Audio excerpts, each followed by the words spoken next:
For 15 years, Adrienne Langston believed her daughter was somewhere safe, somewhere better.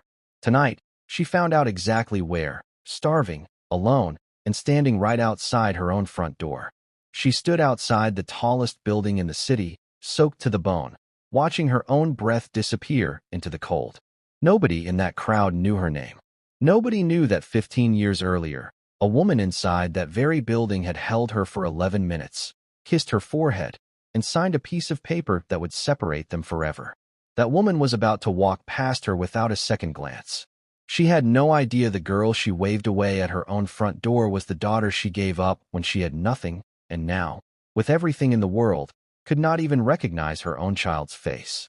Her name was Simone Bishop, and on the night this story truly begins, she had not eaten in 2 days. The woman in the black coat stepping out of the town car was Adrienne Langston, one of the wealthiest self-made women in the country, a name printed on magazine covers and stitched into the walls of an empire she built from nothing. In a few short minutes, their paths would cross on a sidewalk in the rain, and neither of them would understand what had just happened. One of them would walk away untouched. The other would carry a secret so heavy it would take 15 years, a dead husband's handwriting, and a stranger's confession to finally come undone. What Adrienne Langston did not know that night would follow her for the rest of her life. What Simone Bishop did not know would change the meaning of every hungry night she had ever survived. This is the story of a mother who thought she buried her past the day she signed those papers, and a daughter who thought she had no one left in the world. Before the truth came out, before the cameras and the headlines and the confession that broke a city's heart, there was only a girl standing in the rain and a woman who did not stop. 15 years is a long time to build a wall around the truth. Adrienne Langston built hers out of boardrooms and glass towers, out of silence and distance, and a rule she never broke, which was to never look back. She told herself the choice she made was mercy, not abandonment. She told herself the girl she left behind had a better life without her, somewhere far from the poverty and fear that had once nearly destroyed them both. She never imagined that girl would grow up 15 minutes from her own front door, or that hunger would one day walk her straight into the one place Adrienne swore she would never have to face what she had done. Somewhere in this city, a retired social worker still kept a locked drawer she had promised never to open. Somewhere in an old photograph, a woman named Talia Bishop held a baby who was never supposed to be hers to keep, yet raised her like her own for 15 years without a single regret. And somewhere in a security office on the ground floor of Adrienne Langston's building, a loyal driver named Desmond Fairweather was about to freeze in front of a screen, staring at a face he could not explain, a face that looked too much like someone he used to know. Nobody in that lobby that night understood what was about to happen. Not the guards who followed protocol. Not the assistant who worried only about optics. Not even Adrienne herself, distracted by a phone call, stepping past a shivering teenage girl without breaking stride. But somewhere between the rain hitting the pavement and the doors closing behind her, a story that had been buried for 15 years quietly began to surface, one neither of them was ready for, and one that would soon be impossible to ignore.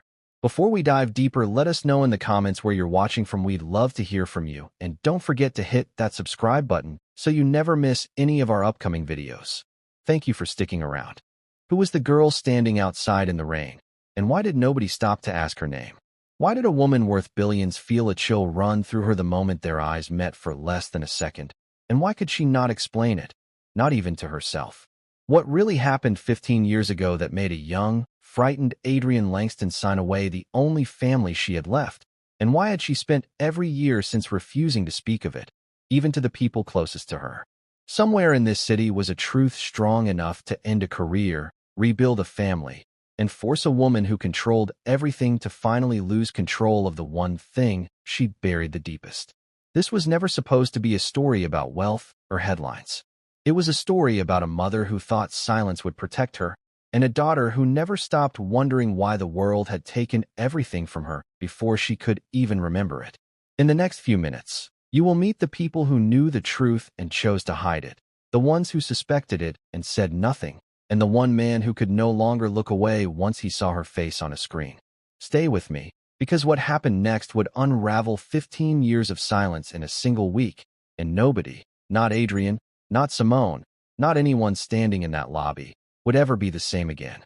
Before she was Adrienne Langston, the woman whose name sat on glass towers and glossy magazine covers. She was 19 years old, working 3 jobs in a city that never once made things easy for her. She shared a cramped apartment with her mother and her mother's boyfriend, a man whose temper grew sharper every time money ran short, which was nearly always. Adrienne kept her pregnancy hidden from him for as long as she could, terrified of what his anger might do to a child who hadn't even been born yet. She told herself she only needed a plan, a way out, a place safe enough to breathe. What she didn't know yet was how quickly that plan would be forced out of her hands. The man's threats stopped being threats the night he found out. Adrienne fled with nothing but a bag and a phone number scribbled by a co-worker who swore she knew someone who could help quietly, quickly, without questions. That someone was Renee Ashcombe, a young social worker who had seen dozens of frightened mothers walk through her door, but never one who begged her, through tears, to make sure her daughter ended up somewhere the danger could never reach her. Renee promised Adrienne 2 things that night. The baby would be safe, and no one, not even Adrienne herself one day, would be able to trace where she went unless Renee allowed it. Franklin Langston was the one person who tried to stop her. He was Adrienne's fiancé then, a quiet, steady young man who believed they could find another way, who begged her to wait 1 more week, 1 more month, to let him figure something out. Adrienne loved him for believing that, but she had already seen what waiting cost people like them. She signed the papers 3 days later, alone, while Franklin sat outside in his car, unable to bring himself to walk in and watch. He would spend the rest of his life believing he failed her in that moment, a guilt Adrienne never knew he carried in silence until it was far too late to tell him it wasn't true. What neither of them knew was that Renee Ashcombe had already chosen exactly where that baby would go. She had a close friend from church, a warm, steady woman named Talia Bishop, who had been trying for years to become a mother and had nearly given up hope. Renee trusted Talia with a truth she would keep from every file, every record, every system meant to track a child like this. She placed the baby with someone she knew personally, someone who would raise her with love instead of leaving her fate to a stranger picked at random. It was a quiet act of mercy that would also become, 15 years later, the very thing that kept mother and daughter invisible to each other. Talia named the baby Simone, after her own late mother, and raised her in a small house 2 neighborhoods away from the empire Adrienne would eventually build. Talia never married, never had another child, and poured everything she had into Simone, teaching her to read early, to speak her mind, to never let anyone make her feel small for what she didn't have. Money was tight most years, but love in that house was never rationed. Simone grew up believing her family was complete exactly as it was, never once suspecting that somewhere across the city, a woman she had never met thought about her every single year on her birthday, alone, in a house too large for the silence she kept in it. Adrienne built her company the way some people build fortresses, brick by brick, deal by deal, refusing to let anyone close enough to ask questions about the parts of her past she never spoke of. Franklin stayed by her side through all of it, married her 2 years later, and quietly saved money every month into an account he never explained, one Adrienne wouldn't discover the purpose of until after his death. He never stopped believing that one day, somehow, they might find their daughter and make things right. He died before he ever got the chance to tell Adrienne what that account was really for, leaving her with a fortune, a name known across the country, and a grief she never let anyone see the shape of. Everything changed the winter Talia Bishop got sick. It happened fast, the way illness sometimes does when no one has the money to catch it early enough. Simone was 14 when she began missing school to care for her, 15 when she buried the only parent she had ever known, and utterly alone by the time the state came to ask questions Simone had no good answers for. She aged out of a system built for children younger than her, with no next of kin listed anywhere in Talia's paperwork, because Talia had spent her whole life protecting a promise she made to Renee Ashcombe the day she brought Simone home.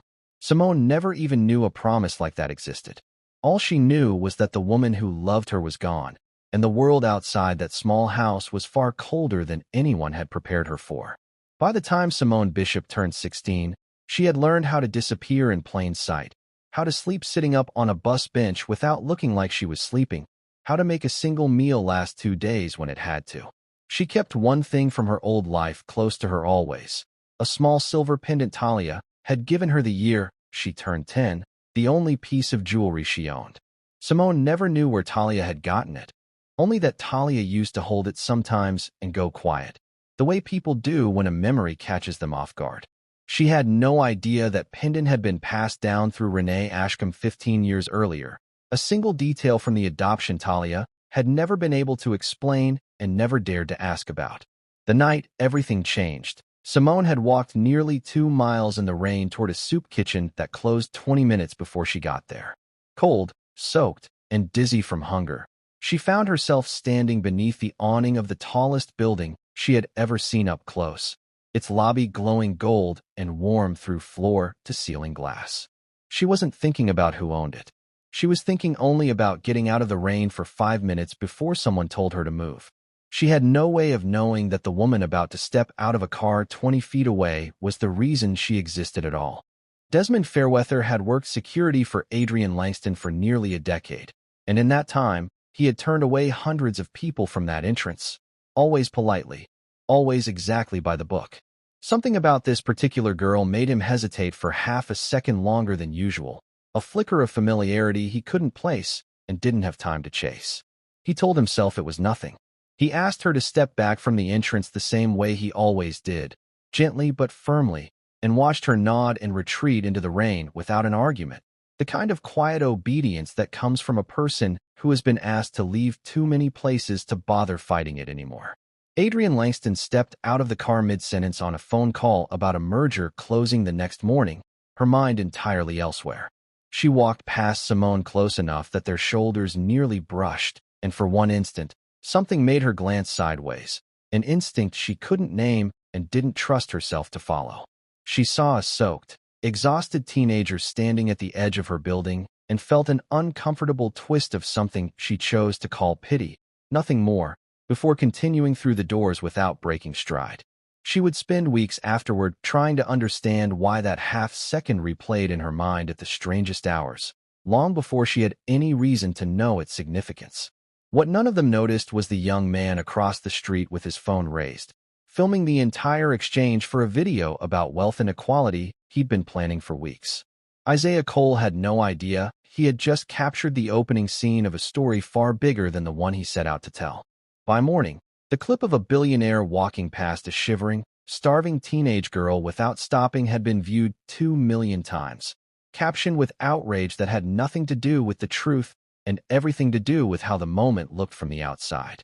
Somewhere in that flood of comments, one person would recognize the pendant around Simone's neck in a freeze frame, and nothing after that would ever be simple again. By morning, the story had a life of its own, one that had almost nothing to do with the truth. News stations picked up the clip within hours, running it beside headlines calling Adrienne Langston cold, out of touch, a symbol of everything wrong with wealth in a city where people slept in doorways 2 blocks from her office. Adrienne watched the coverage from her kitchen table in silence, angrier at the unfairness of the framing than she wanted to admit, unable to explain even to herself why the sight of that girl's face on every channel made her stomach tighten in a way outrage alone couldn't account for. Odell Grant, her longtime head of communications, arrived before sunrise with a plan already forming, the kind of plan built entirely around optics rather than truth. He wanted a statement, a donation, a photo opportunity with the girl if they could locate her, anything to close the story quickly before it cost the company more than money.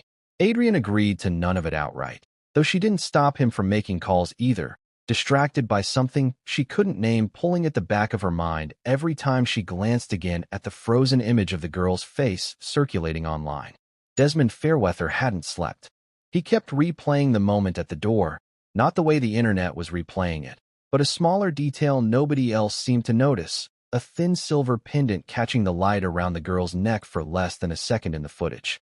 He had seen that exact pendant before, years earlier, in a photograph Renee Ashcombe once left visible on her desk before quickly putting it away, back when Desmond didn't think twice about it. He hadn't spoken to Renee in years.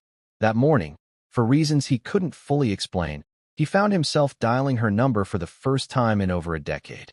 Renee Ashcombe nearly didn't answer. She had spent 15 years keeping a promise that required her to know absolutely nothing, publicly, about where that adoption had led, a discipline she had maintained even through years of guilt she never let herself examine too closely.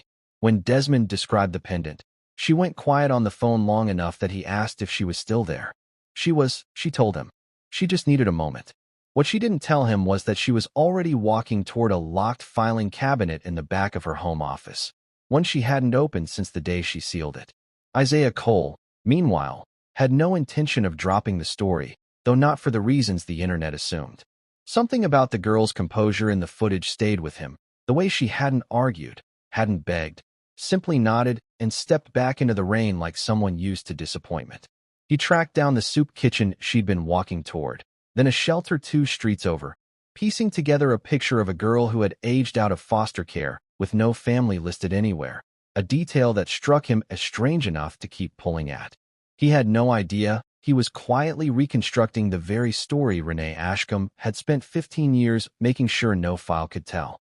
Odell's plan to locate the girl for a quiet, controlled reconciliation photo moved faster than anyone expected, and within 2 days his team found her at the same shelter Isaiah had visited, unaware they were now racing the same reporter toward the same discovery. Adrienne insisted on being there when they brought her in, telling herself it was simply the right thing to do for a company under fire, though some part of her had stopped believing that excuse the moment she saw the girl's face again, this time up close enough to notice the pendant around her neck for the very first time.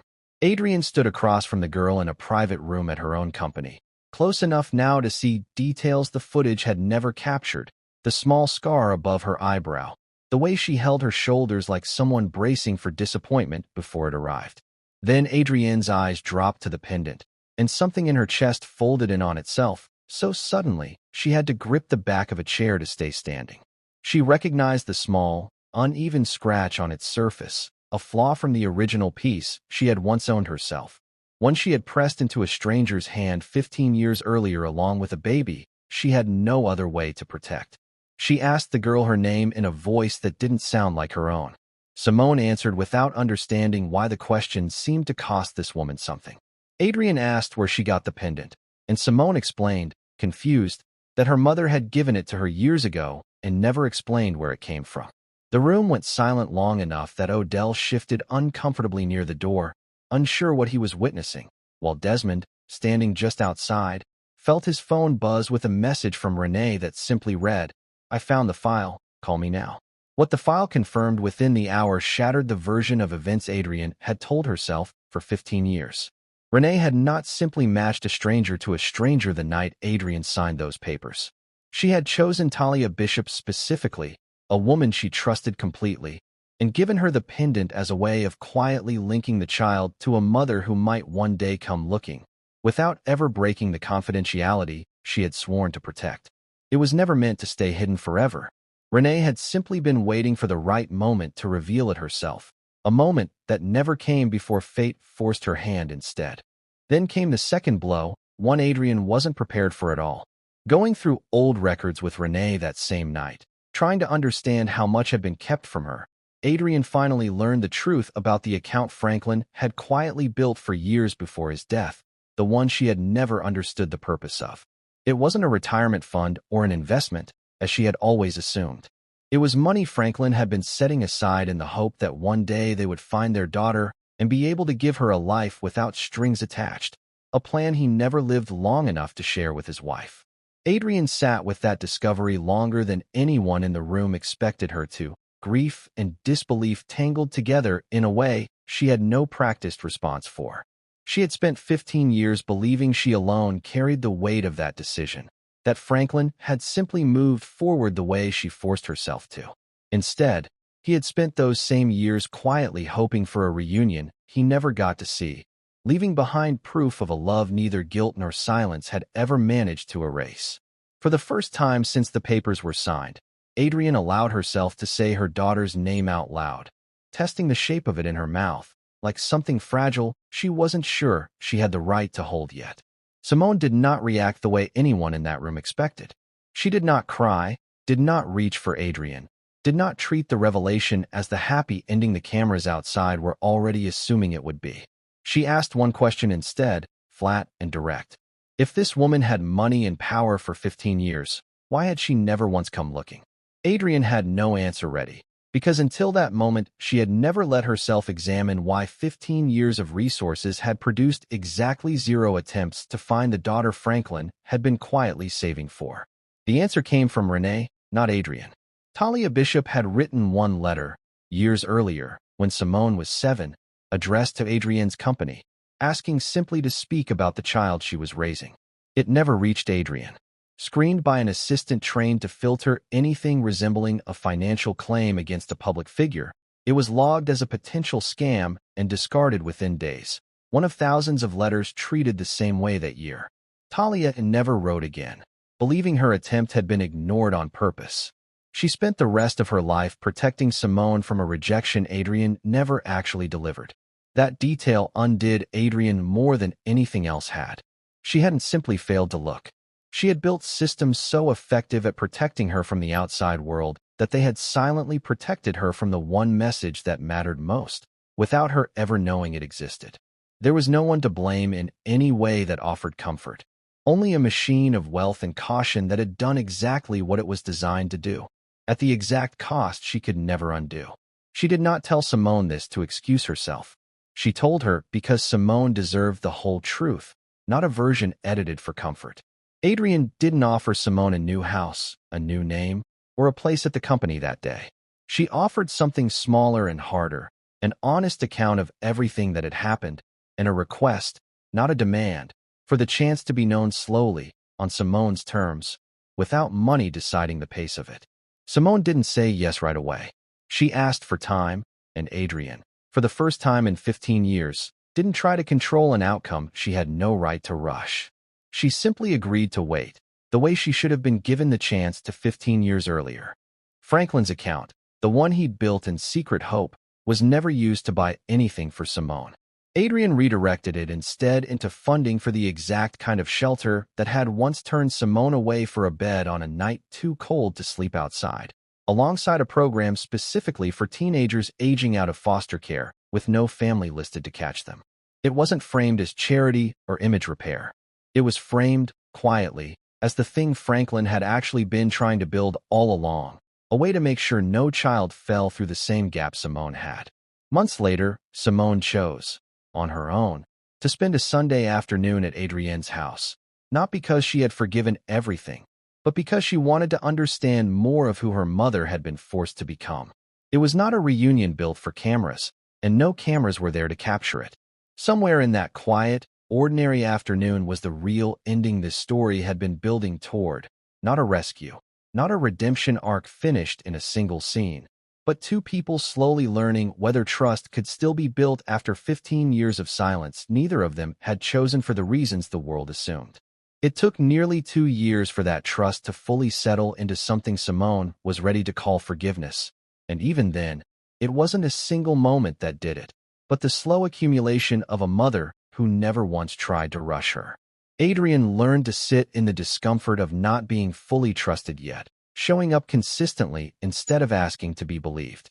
Simone, in turn, learned that the woman who gave her away was not the same woman standing in front of her now, and that both things, the giving away and the years of showing up after, were allowed to be true at once without canceling each other out. Adrienne never tried to buy Simone's future the way she once could have with a single signature.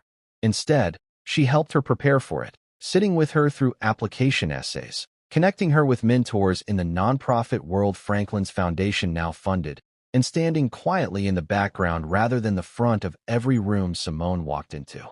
Simone chose to study social work, drawn to the exact system that had once let her fall through its cracks, determined to understand it well enough to close those gaps for the next child who might otherwise end up exactly where she had.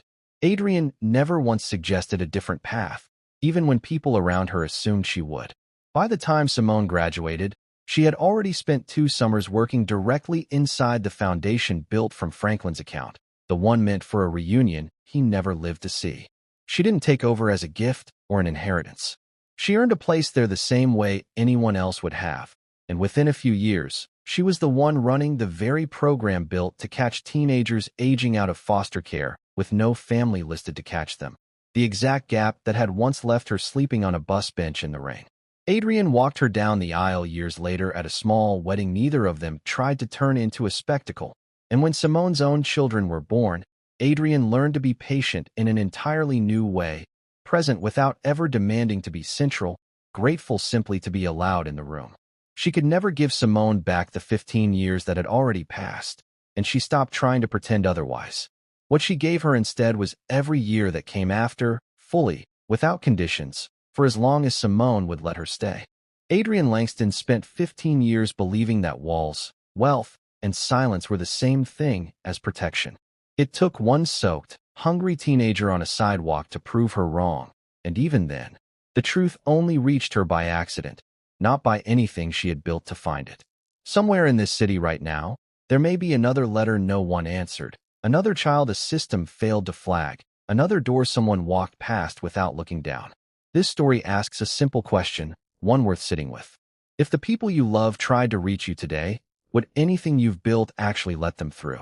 If this story moved you, tell us where you're watching from in the comments below. We read every single one and respond personally. And if you'd like to see more stories like this one, hit subscribe so you never miss one. Thank you for watching.